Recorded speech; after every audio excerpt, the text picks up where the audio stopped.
አይ 100 ብር እንዲህ ምን እንገናኝ።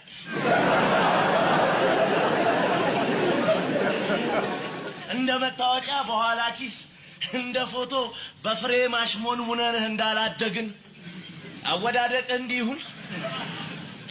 ድሮ እኮ 100 ብር እጅ ሲገባ የምትገዛውን ነገር ስትዘረዝር ይደክማል። ያሁኑን ቶ ገና ወደ አንተ ሲመጣ አየር ላይ ያልቅና ልትሸምት ባሰብከው አስቤዛ ፈንታ ቀልድ ገዝተህ ትገባለህ።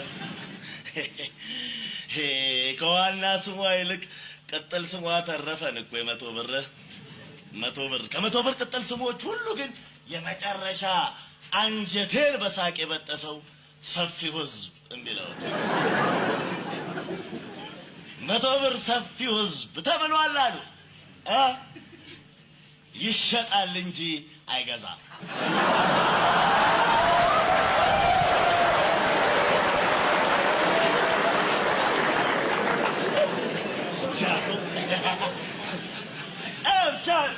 መቶ ብር በዚህ ሰዓት ስላቁ ምር ሲለው ታናናሾቹን ስብሰባ ጠራሉ። 1 ብርን 5 ብርን 10 ብርን 50 ብርን ስማ እንጂ 1 ብር አሉ። አቤት ጌታዬ፣ መዘርዘር ሰለቸኝ። ያንተን ስራ እየሰራው ተሰቃየሁ። እድሜ ላንተ ቅጭል ተባልኩ። ቅጭል ሳንቲም ነህ ለማለት እኮ ሳንቲም ሆነሃል እየተባል ምን ይዘጋል? 20 ምናምን ሆነ $1 ፊት ስትንጋጋ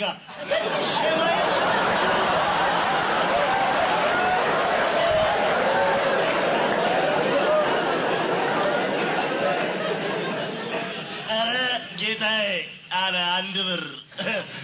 እርሶም እኮ $100 ፊት 20 ምናምን ነው።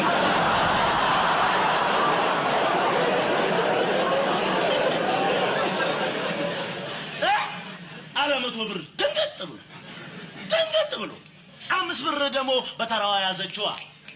ያው ደንገጥ ሲል መያዝ የግምገማችን ባህሪ አይደል? ያዘችዋ። እስኪ ይሄን ድንፋታህን ቦሌ ሄድና ድገመው፣ ፒያሳ ሄድና ድገመው። እዛ እኮ ቲፕ ነህ። እዚህ እኮ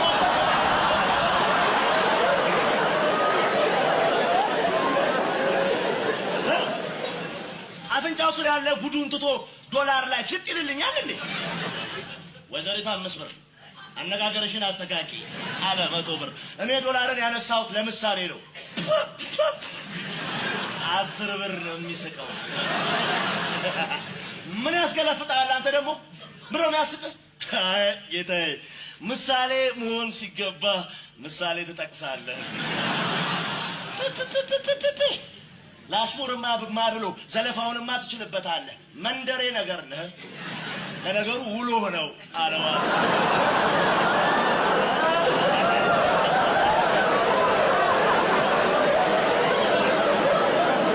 ስነ ስርዓት 100 ብር አቶ 100 ብር ስነ ስርዓት ጌታው። የሰፊውን ህዝብ ፍላጎት ለማሟላት ደፋ ቀና ባልኩ መንደሬ የሚል ስም ሊወጣልኝ አይገባም። ስቀደድ ስሰፋ ስለጠፍ የምውለው ለማ ብዬ የ1 ብርና 5 ብርን ግዴታ ለመወጣት አይደለምን? ከዛ ወደ 50 ብር እያሳየ 3 እና 4 እየሆንኩ የዚህን መሀል ሰፋሪ የዚህን ገልቱ ድንበር ለማስጠበቅ በመሞከሬ አይገባኝም መንደሬ የሚል ስም። 50 ብር ከእንቅልፉ እየተነሳ ማን ነው ገልቱ? ማንን ነው መሀል ሰፋሪ ያልከው? 10 ብር መለሰ። አንተን አይደለም አመለካከትህን ነው።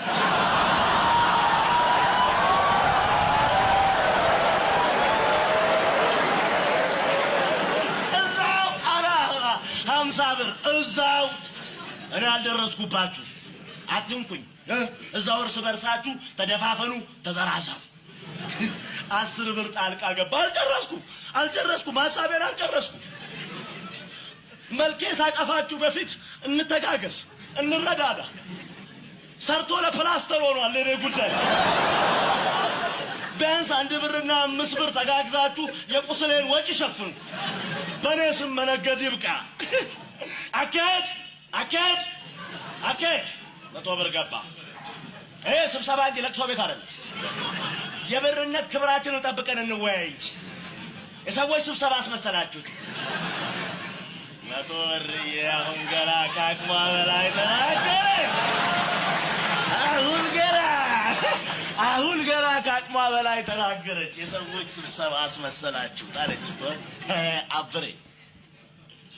አብሬ ነው የክፍለ ከተማው ጥበቃ። ለማ እኮ አረፈ ይሉታል። ምን ቢል ጥሩ ነው? እንዴት ሳይገመገም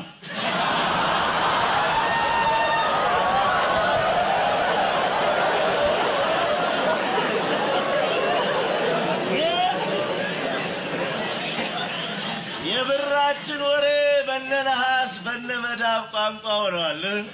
አንዱ የኛ በጤፍ ሆነው አንድ ሽማግሌ በልመና ልቡን ጥበት ሲያደርጉት 1 ብር መሽረት አደረገና እየሰጠ ደግሞ ጠጣበት አሉ።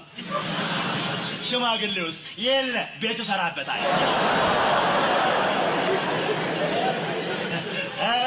ብራችን እንዲሆናለች በኋላ ስሟ ቤት ማለት አቆማለች። ዋጋዋ ያለው ቅጥል ስሟ ላይ ነው። በአንድ ገበያ ውስጥ በተመሳሳይ ብር የምትገዛው ነገር የተለያየ ሆኗል። መቁጠር ብቻውን ምን ያደርጋል? ሲገባና ሲወጣ መቆጣጠር ነው እንጂ ምን ዋጋ አለው? የሸቀጦቹን ዋጋ ላያቸው ላይ መጻፍ ብቻውን ምን ሊረባ? የብሩንም ዋጋ መዘርዘር ነው እንጂ። 1 ቦርሳ ለመግዛት 2 ቦርሳ ገንዘብ ካስፈለገ ምኑን ተገበያየው? ይኸው የአዲስ አበባ ወግ መቼም ማለቂያ የለውም አይደለ? አንዱ እኮ ነው ከሰፈሩ ትንሽ ልፍ ብሎ 1-2 ቢራ ለማለት የማያውቀው ቤት ውስጥ ተሰይሟልና 1-2 ቢራ ላፍ ካደረገ በኋላ ከጎኑ ያለውን ሰውዬ ሲመለከተው አጓጉል ነው የሚከፍለው። ደንገጥ ይልና አስተናጋጁን በጥቅሻ ጠርቶ 2 ቢራ ስንት ነው? 110 ብር። 2 ቢራ ነው ያለው። 110 ነው። 2 ባዶ ጠርሙሶች ታመጣልኛለህ? እንደምንም ብለህ አምጣ። የሆነች አስማት ነገር ላሳየህ ነው። ይዞለት ሲመጣ ና ተከተለኝ ብሎ ይዞት ወጣና ጎኑ ካለ ሱቅ በ22 ብር 2 ቢራ ገዝቶ ይኸው ብላችሁ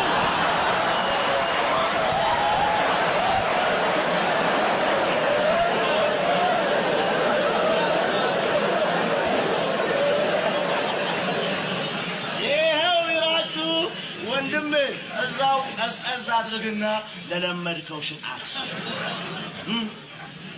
ከብራችን ጋር መናናቅ ከዚህ በላይ አለ?